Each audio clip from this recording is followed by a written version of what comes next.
real estate agents. Welcome to the Weekly Closer. I'm your host, Jeff Underwood, along with Joey Sampaga, the man with the plan. How's it going, Joey? What's going on? Well, you know, doing a podcast. Nice. Absolutely.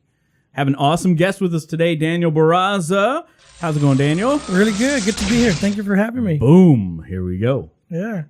So, Daniel, I know we talked a little bit before we got started, but let's first introduce yourself as how long you've been in the business, who are you currently working with, or who's your broker, and then tell us what compelled you to actually get into real estate. Sure.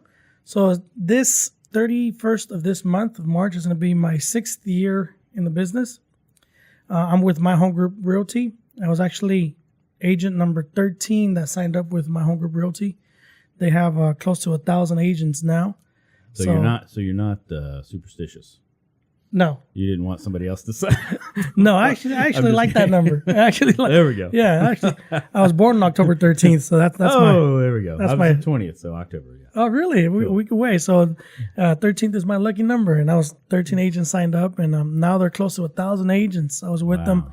I was with My Home Group when they blew up, and I blew up with them as well. We grew together. No, that's great. That's great. So now that you've been with them for 6 years, you've seen massive growth in your business. I've been a realtor for 6 years. 6 years. You've been a realtor for 6 years. Yeah, Right. I've been with My Home Group for about 4.5 years. 4.5. But you've seen a major transition in your business. I mean, it's just continued to blossom, right? So when I started, the reason I became a realtor, this is why I got my real estate license, is in 2008 I got laid off from from a corporate job, getting paid really well, getting paid a nice salary, company truck, the whole 9 yards, gas card. I was living life. I was living large, you know. There we go. Got laid off. I was carless, jobless, womanless. I mean, I didn't have anything. And ironically, that's when I met my now wife. When I met her, I didn't have a car, so I know she married me for the right reasons. That's awesome. Yeah. So I didn't have anything, and I was losing my house. I did a loan modification on my house. Okay. And my brothers and some family members were going through the same thing, so I helped them do a loan modification successfully. A light bulb went on, and I started helping people do loan mods.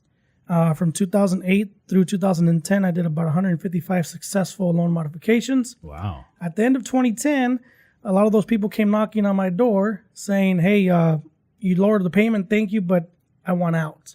And the only way to get out was to do a short sale. Yeah. And that's when I got my real estate license, was to help people do short sales.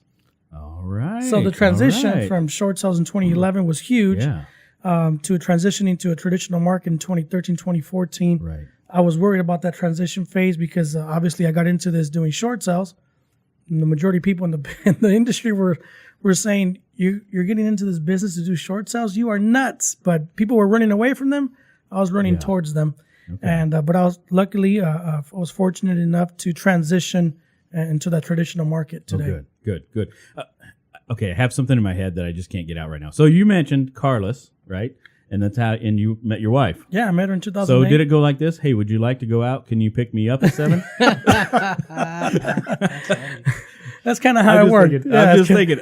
It was in my head, and I was like, "Oh man." Okay. No, we were. That's how when we started dating, she was picking me up. Literally. Awesome. Well, hey, remember, you can always watch us too. We are on video right now, so if you want to go watch Daniel's a crack up over here with us, you can watch me turn red. Yeah. No. So I know that before we started, you know, we were talking a little bit about where you get your business. So what would you say is, like, what are you doing right now that's the most successful strategy you're using, I guess, to get your business? So again, that 155 successful loan modifications, and they were all coming back saying, "Hey, we need out."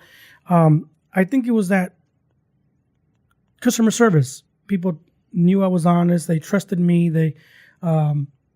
They came back because they trusted me. They came back because they just trusted me, and they trusted me because of the honesty, the integrity, always answering their phones, providing first-class service. And nowadays, I read the book Raving Fans, and on there it says it's for sure. It's it's so easy to provide customer service because people expect the worst. So if you just do the bare minimum, you're considered doing good customer service.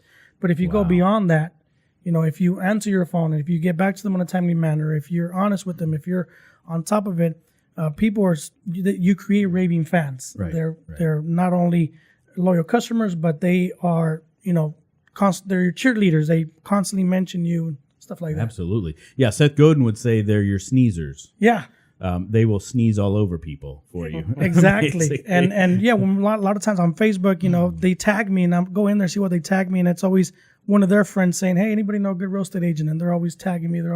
So I think what it was is providing that customer service, providing that care, putting their interests above my interest, and I think that's what's gotten me a lot of the referral business that I currently have right now. Yeah, and you mentioned earlier when we were talking that the majority of your business is from your sphere. You're not really doing paid ads online or any of that stuff, really. It's mostly correct. Your That's database. about 65% of my business comes from my sphere, from referrals, from my database.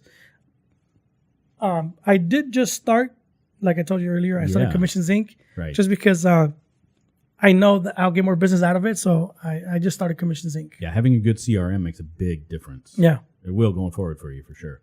So I can't imagine to see what your business is like 2 years, 2 years from now. Yeah. If you're I'm putting excited. a system in place and you're I'm already so psyched about it. Yeah. rocking it out there, right? So psyched about that because I heard a lot of good things about it, and a lot of my mentors and a lot of the masterminds I'm with. One of them with Chris Self, and all those agents there have Boomtown or Commissions Inc. or something like that. So I'm excited to see what that's going to bring. Well, Chris said really good things about you, so good. I hope so. yeah, he said, "No, Dan, you got to get him on the show. He is awesome." Well, thank you for having me. Yeah, absolutely. So with your sphere, do you do a lot of calls? I mean, do you call that sphere a lot? I mean, is that your number one way of calling? Do you do expired? I mean, No, I don't do expires or cancels. Okay. I call my sphere. I call my past clients. Yeah. I use the greatness tracker.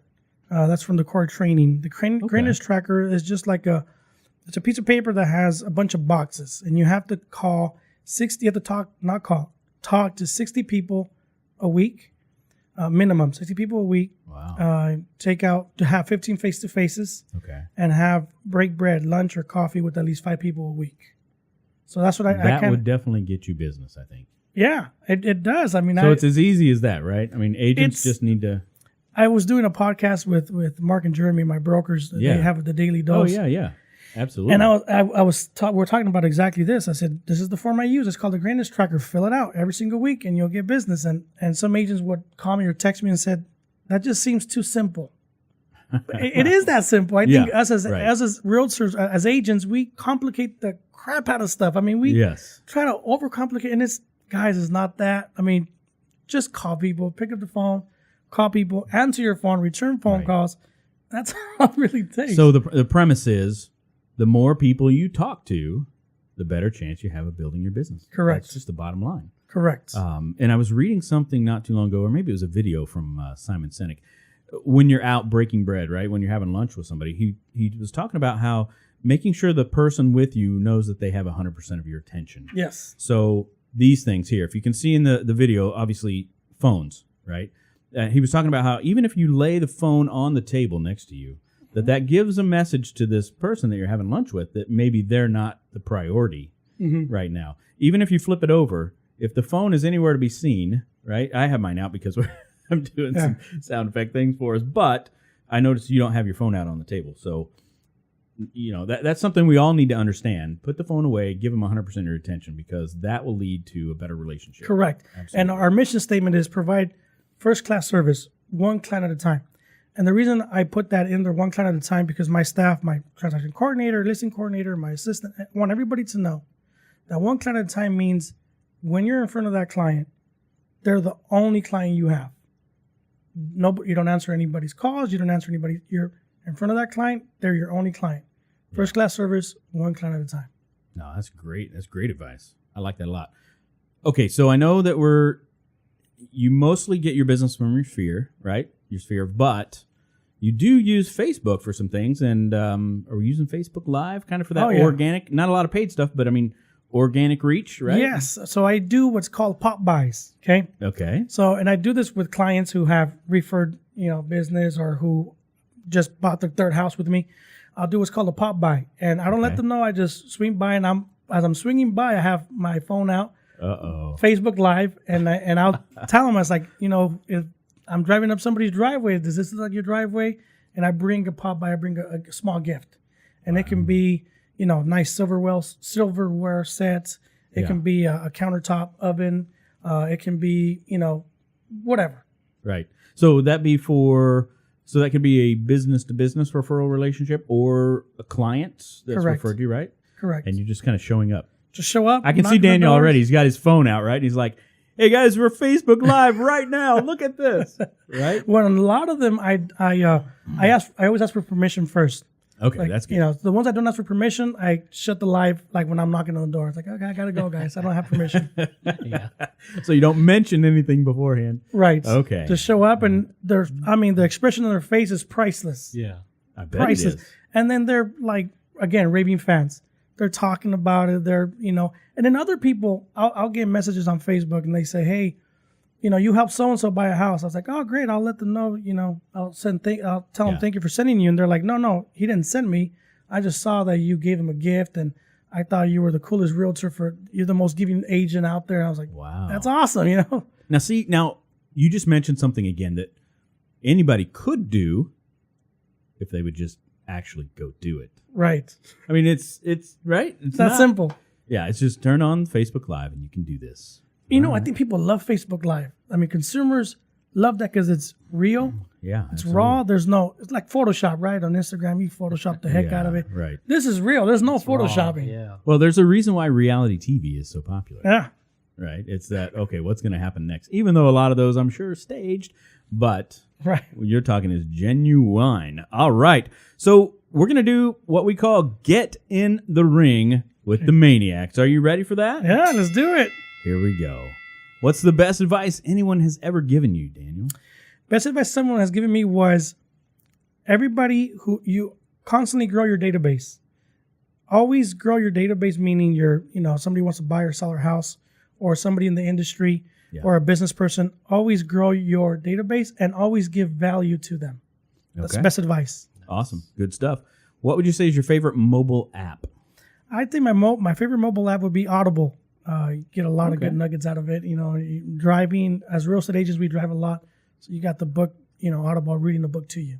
Awesome. No, that's great. How about sharing with the listeners what you would recommend as one of your favorite books? One of my favorite books, I would have to say, is The 7 Levels of Communication by Michael Mayer. Okay. Can I add one more? Absolutely. 4DX, the 4 Disciplines of an Execution. 4 Disciplines of Yes. Execution. Yes. All right. It talks about lead measures and lag measures. A lot of good stuff. Because a lot of, so really quick, I know Go ahead. we're out of time. No. So Go ahead. what this book focuses on is changing your focus. Because a lot of times is, we always look at, well, how many escrows did I close? How much commission money came in? Yeah. So that's kind of the lag measure. That's the end result. But if you look at the lead measure, you're looking at the scoreboard in the first quarter, second quarter, third quarter. It's in front of you. How many calls did you make? How many appointments did you set? How many face-to-faces did you make? How many break bread or taking out people to lunch did you make? Yeah. That's your lead measure. That's a great example. Yeah. You looked at there, the That's quarters really and everything. Oh, that's great stuff. How about one productivity tool or software that you use every day? I would have to say my CRM. I'm using Big Purple Dot, which is really inexpensive, really cheap. Okay. My broker says it doesn't matter which CRM it is. It's whatever CRM. It can be your Excel spreadsheet as long as you use it. Got Get in there, take notes, get phone numbers, call, send email, send text. Use it. Activity. Making calls, making contacts, making text messages, all that good stuff. All right, so we have one more question. You're going to draw it from the mask. Are you All ready? right, Here yeah. we go. Let's draw from the mask. This is beautiful. What is that, velvet? Oh, There we go. I'll read it. Let's see here. Who was your favorite superhero, or is your favorite superhero, for that matter? All right, my favorite superhero, I would have to go with Superman. I Superman. mean, the guy can fly, throw lasers out of his eye. He doesn't sleep. He doesn't sleep. That would be my favorite superpower to have too. Not being able not to sleep. Really? I hate Okay. sleeping. I do. I almost feel like I'm gonna miss out on something. I want to stay up. But you need your rest. Yeah, yeah. If If you I can do had, your activities. that's why superpower. If I didn't have to rest, I would take that All right. superpower. But I have to rest, so There you go. Hey, I don't know, Joey, do you want to share a superhero? Gosh, he actually stole my superhero. Yeah? I love Superman. The only thing I don't like about him is kryptonite. Kryptonite. That's Yeah, the only thing. So- right. Oh man, I was gonna use Superman. Really? No. Well, maybe. Okay, mine maybe isn't so much a superhero, but he has eagle powers. Ego powers? Eagle powers. Nacho. Nacho, yeah. You got all the mask here in I front of figured you. since I had the mask, I had to throw Nacho. I don't know if Jack Black's much of a superhero, but anyway. All right. Well, Daniel, thank you so much for joining us at the Weekly Closer. If agents want to reach out to you, Yeah, okay, they can how can they reach you? email me. Email me. Here's the email. It's email@danielbarraza.com. R1Z. There we go. Nice and simple. Easy enough. All right. Well, thanks, Daniel, for being here. It's been a pleasure. I appreciate it. We're going to go ahead and sign off from Security Title Studios in the heart of the Biltmore. This is Jeff Underwood and Joey Sampaga, the Maniacs. Take care. Nos vemos. Good job, guys. That was good stuff, man. Good flow, man.